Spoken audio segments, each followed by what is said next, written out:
నిద్రపోతాననమాట. ఇంక నిద్రపోతే కొంచెం వాంతులవి రాకుండా ఉంటాయని. కానీ ఇక్కడ వ్యూ చూసారా సూపర్‌గా ఉందనమాట. పైనుంచి చూస్తుంటే ఇంతకీ మేము ఎక్కడికొచ్చామంటే ఫోటో షూట్ కోసం యారాడైతే వచ్చాము. ఇంకా అక్కడైతే యారాడ జంగిల్ బీచ్ రిసార్ట్ అనేది ఉంటుందనమాట. ఆ రిసార్ట్‌లోకి అయితే వెళ్ళాము. రిసార్ట్‌లోకి వెళ్ళాలంటే ఫోటో షూట్ కోసం అయితే 1000 రూపీస్ అయితే పే చేయాలనమాట.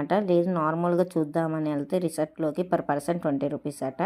పోతే మేము చిన్న ట్రబుల్ ఫేస్ చేసామన్నమాట. ఏంటంటే ఫోన్‌పే చేద్దామని చూస్తుంటే ఫోన్‌పే అయితే అవ్వట్లేదు. ఇంకెవరు వెళ్ళా ఈ యారాడకి క్యాష్ అయితే మెయింటైన్ చేయండి. అన్ని సిమ్‌లు సిగ్నల్ ఎయిర్టెల్ మాత్రమే ఉంటుంది. కానీ కొన్ని సిమ్‌లు ఫోన్స్ సపోర్ట్ చేస్తే చేయకపోతాయి కదా! ఇంకా మా అక్క వాళ్ళ పాప ఈ బ్లాక్ అండ్ బ్రౌన్ తీసుకుంది కదా! ఇదైతే స్టైల్ యూనియన్‌లోనే అయితే తీసుకున్నాము. ఫోటోగ్రాఫర్ అయితే మాకు 10:00 కల్లా అక్కడికైతే వచ్చేయమన్నారు. కానీ నాకు కొంచెం పనుల వల్ల అయితే లేట్ అయితే అయిపోయాము. ఇంకా మేము యారాడ చేరుకుందైతే 1:00 అయితే అయ్యింది.